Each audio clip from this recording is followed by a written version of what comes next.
오늘 말씀은 요한복음 6장 37절부터 71절 말씀입니다. 어제 요한복음 6장 1절부터 36절의 말씀에서는 보리떡 5개와 물고기 2마리로 5,000명을 먹이고 12바구니가 남았을 때 유대인들이 예수님을 찾아왔습니다. 예수님께서는 영생의 양식을 위해서 일하라고 말씀하셨습니다. 그리고 나는 생명의 떡이니 내게 오는 자는 결코 줄이지 아니할 것이요 나를 믿는 자는 영원히 목마르지 아니하리라는 약속의 말씀을 주셨습니다. 우리가 예수님을 알아보고 믿으면 하나님의 은혜를 주십니다. 생명의 떡, 영원한 생명, 우리가 받아 먹기만 하면 거기에 전적인 주의 은혜가 있는 줄 믿습니다. 오늘 말씀에서는 37절부터 40절 말씀에서 하나님 아버지께서 예수께 주시는 자는 예수님께로 올 수 있고 예수님을 알아보고 소속이 된다고 하시는 말씀입니다. 예수님께서는 하나님의 뜻, 우리에게 영생을 주시려고 이 땅에 오셨다고 하십니다. 하나님 아버지께서 우리 한 사람 한 사람을 불러서 분명히 예수께 주셨습니다. 그래서 우리가 예수께 온 것입니다. 하나님께서 예수께 주신 자는 한 명도 잃지 않는다고 말씀하십니다. 우리가 탕자였든지 잃어버린 양이었든지 일단 예수께 오기만 하면 찾아지면 항상 품어주십니다. 예수님을 보고 믿는 자마다 영생을 얻는데 마지막 날에 다시 살리는 것이 예수님께서 오신 목적입니다. 39절, 40절, 44절, 54절에 계속해서 반복하십니다. 우리가 예수님을 통해서 하나님의 자녀가 되었습니다. 또 자녀된 우리에게 그 뜻은 우리에게 맡겨진 제자 반원들 그리고 교회 학교 학생들 우리에게 맡겨진 성도들을 예수님을 만나고 믿고 천국을 누리며 영생을 얻도록 인도하는 것이 우리의 사명인 줄 믿습니다. 41절에서 42절까지 예수님께서 나는 하늘에서 내려온 떡이다. 생명의 떡이라고 했을 때 유대인들은 수군거립니다. 의심합니다. 내가 그 부모를 아는데 어떻게 하늘에서 내려왔냐? 영생을 주시는 떡이 어떻게 되냐? 출애굽 광야에서 하나님께서 먹이고 입혀주셨을 때도 유대인들은 연속으로 불평합니다. 인간의 지식과 사고로 이해하려고 하고 우리 머리의 한계에 예수 그리스도를 가두려고 합니다. 그러나 우리가 쓰임받기를 사모하고 믿음의 눈 그리고 믿음의 마음의 눈을 주시라고 사모하는 중에 있으면 우리가 아멘으로 예수 그리스도의 말씀을 받으면 우리의 인간의 한계를 넘어서면 거기에 분명히 주님의 은혜와 사랑이 있습니다. 43절에서 46절까지 예수님께서 유대인들이 수군거리는 것을 경고합니다. 생명잔치의 주인이 되라고 하십니다. 하나님 아버지께 듣고 배운 사람이 되라고 하십니다. 이사야서 54장 13절의 말씀에 내 모든 자녀는 여호와의 교훈을 받을 것이니 내 자녀에게는 큰 평안이 있을 것이다 라고 분명히 약속하셨습니다. 우리가 말씀을 사모하고 묵상하면서 주님의 은혜를 깨우치는 은혜를 사모하면 분명히 하나님 아버지께서 예수님께로 우리를 이끌어 주십니다. 마지막 날 산다, 다시 산다. 44절에 마지막 날 다시 산다는 것은 하나님께서 우리에게 주신 약속의 말씀이며 특권인 줄 믿습니다. 37절부터 46절에 하나님 아버지라고 6번을 계속 말합니다. 또 나를 보내신 이 하나님이시죠. 그걸 또 3번이나 나옵니다.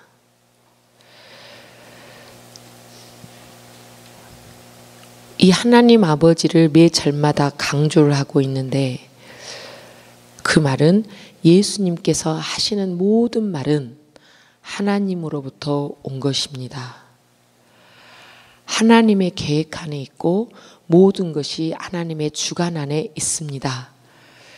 예수님께서 하신 일은 하나님 아버지의 사랑을, 영생을 주시려고 하는 사랑을 계속해서 말씀하십니다. 그 하나님, 예수님께 말씀해 주시고 예수님을 보내주신 그 하나님, 모든 것을 계획하시고 주관하시는 하나님이 우리의 하나님이고 나의 하나님 아버지이십니다.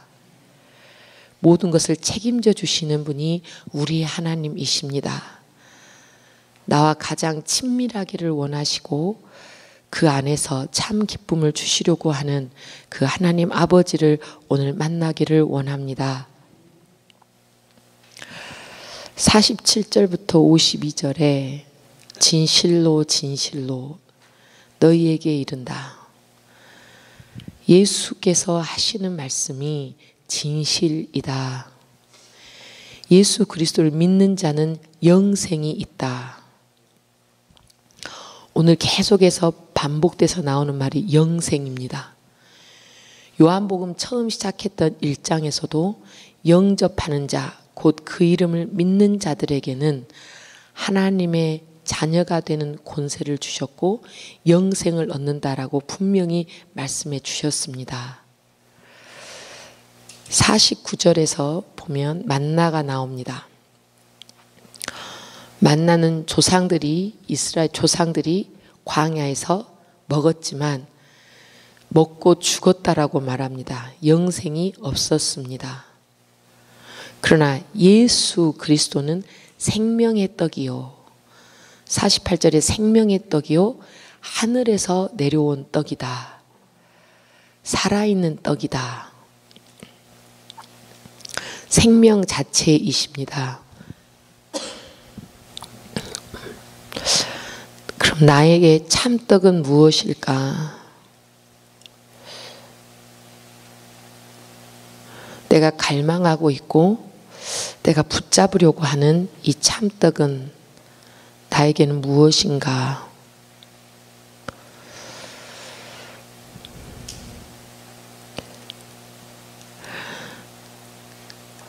내게 힘이 되는 말씀. 예수님께서 말씀으로 우리를 먹이시고 영원한 생명을 주시기를 원하는 이 말씀을 붙들고 영생의 생명을 누리기를 원합니다. 매일 성서 일과를 하면서 하나님 이 말씀이 예수 그리스도의 살과 피임을 믿습니다. 저에게 영원한 생명을 주시려고 예비하신 말씀인 줄 믿습니다. 이 고백이 있기를 원합니다. 마지막 날에 다시 살리리라고 하신 이 말씀, 죽기까지 십자가에 매달려서 고난받으시고 피 흘리시기까지 사랑하신 예수 그리스도의 사랑을 느끼는 하루가 되기를 원합니다. 우리가 성찬식을 매달 합니다. 예수의 살, 피로 값주고 사신 우리 안에 분명히 예수 생명이 있습니다. 십자가의 보혈의 피사랑, 예수 사랑을 기억하기를 원합니다. 정결한 몸과 마음을 준비하고 세상 양식, 세상 떡을 위해서 아둥바둥 몸부림치는 우리를 내려놓고 주님께 초점을 맞추기를 원합니다. 말씀과 찬양과 기도로 준비하면서 참된 양식의 은혜를 누리며 다시는 배고프지 않고 다시는 목마르지 않습니다. 우리가 성만찬을 나눌 때 내가 예수 안에, 예수가 내 안에 거하시는 확신을 가지며 감격, 감사할 마음의 준비를 하기를 원합니다. 그때 우리가 정말 예수 그리스도를 만나고 하나님의 주신 사랑을, 진정한 사랑을 느낄 수 있을 것입니다. 참떡, 참 음료, 살아계신 하나님 아버지가 분명히 우리에게 공급하십니다. 창조주 하나님께서, 모든 생명의 근원이시는 하나님께서 우리에게 좋은 것만 공급하신 줄 믿습니다.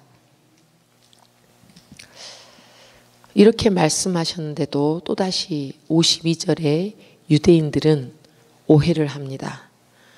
어떻게 자기 살을 우리가 먹게 하겠느냐고. 이 반응을 보면서 나도 이러지 않는가. 떡을 받아 먹고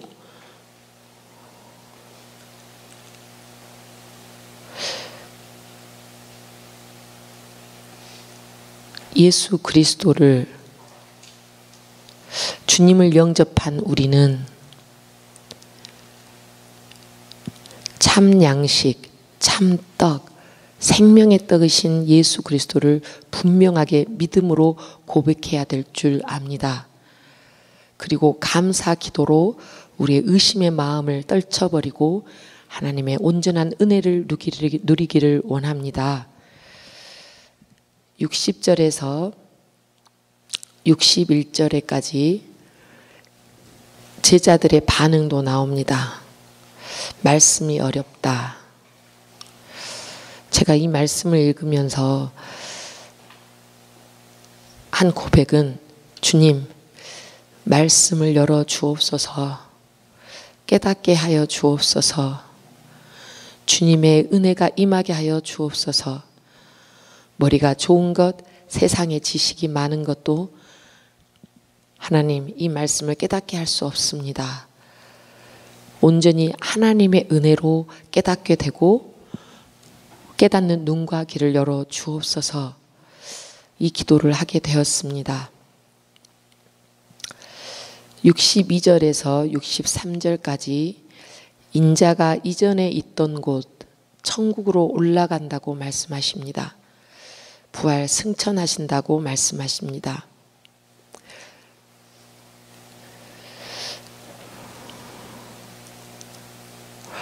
우리에게 예수님께서 이 말씀을 미리 해주신 이유는 믿음입니다. 너희가 나를 믿으면 영생을 허락받았다라고 분명히 권세, 권능으로 말씀해 주시는 겁니다. 63절에서 이 천국으로 올라가신다는 말씀을 하신 다음에 영은 살리는 것이 영이다. 우리가 영적 존재라는 것을 아는 순간부터 하나님의 말씀을 생명으로 받아들입니다. 우리가 하나님의 말씀을 먹어야만이, 생명의 떡을 먹어야만이 살 수 있다는 것을 깨닫게 됩니다. 우리의 믿음이 시작됩니다. 그 순간 우리는 사망에서 생명으로 인도함 받는 줄 믿습니다. 로마서 8장에서 분명히 말씀하셨습니다. 육신의 생각은 사망이요 영의 생각은 생명과 평안이니라. 하나님의 말씀, 우리의 생명입니다. 우리가 인간이기에 육을 가지고 있어서 연약함이 있을 수도 있고 무익하다고 느낄 수도 있습니다. 그러나 분명히 우리 안에 주신 이 영이 있기 때문에 우리가 영생을 누리며 하나님의 말씀을 아멘으로 받을 수 있습니다. 그러면서 바로 또 다시 믿음을 강조하십니다.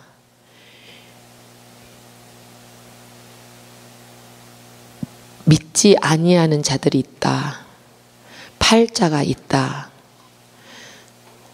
끝에서는 71절에서는 가룟 유다가 배신할 것을 처음부터 아십니다.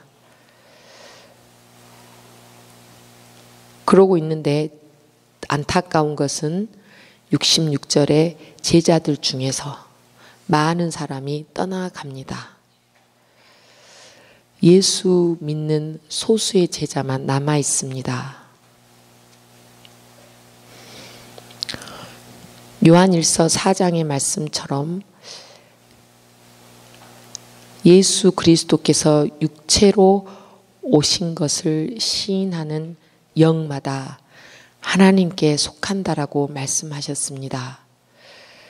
예수님을 따르면서 많은 행적을 보고 말씀을 알아듣고 깨달았던 그 제자들마저도 예수 그리스도께서 죽음을 예고하시고 다시 부활하실 것을 말씀하셨는데도 불구하고 떠났습니다.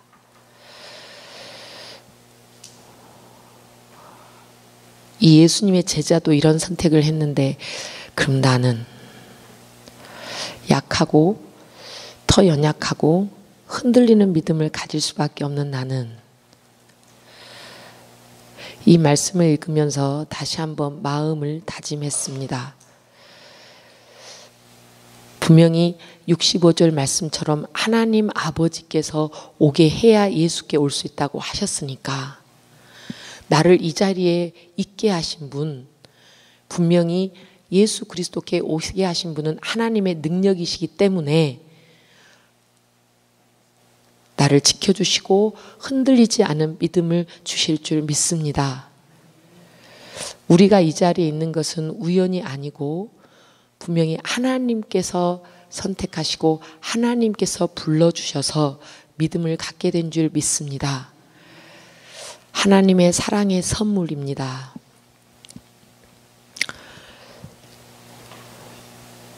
(67절에서 69절까지) 12제자에게 물으십니다. 너희도 떠나려느냐? 자, 66절을 읽은 다음에 이 말씀을 읽는데 너도 떠나려느냐? 이렇게 들리는 겁니다. 너도 떠나려느냐? 다시 한번 다짐하라는 거죠.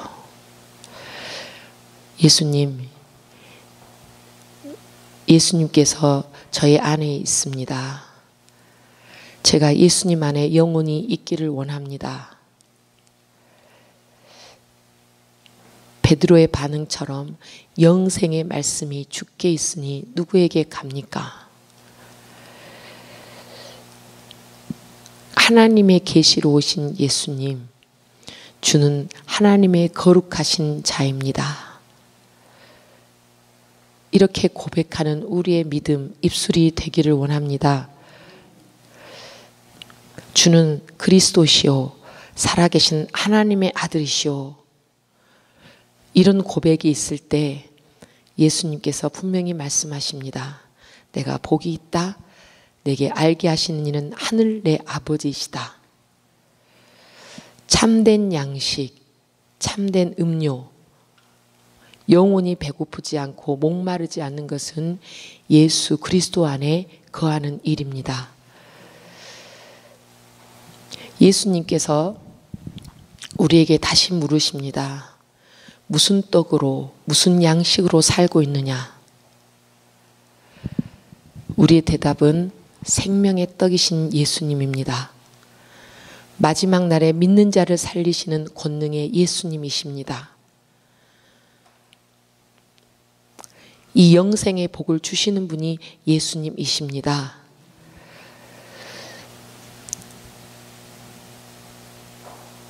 우리는 이런 고백을 할 때, 이런 믿음을 확실히 지킬 때 예수님께서 지켜야 할 사람들이 됩니다. 예수님의 제자가 됩니다. 예수님의 고난, 죽음, 이 부활 승천이 우리에게 걸림돌이 아니라 믿음의 디딤돌이 되기를 원합니다. 예수 십자가의 보혈, 이 보혈의 피는 세상에 매여 있고 붙잡혀 있는 모든 것으로부터 우리를 풀려나게 합니다. 우리가 죄에서 풀려나는 은혜를 주십니다. 사망 권세를 이기는 풀림의 은혜를 받습니다. 우리가 예수님의 떡과 피를 받으면서, 살과 피를 받으면서 예수 그리스도와 하나 되는 은혜를 누리기를 원합니다. 예수님께서 하나님 아버지의 뜻을 알았듯이 우리도 그 뜻을 알고 새로운 삶을 결단하며 사는 그 은혜를 사모하십시다. 또 하나님께서 우리에게 맡겨주신 자, 우리에게 붙여주신 자들에게 성령의 은혜를 전하고 참 평안이 주 예수 그리스도의 안에 있음을 전하기를 원합니다. 하나님께서 보내신 예수 그리스도를 믿는 자, 우리에게는 분명히 영원한 생명이 있습니다.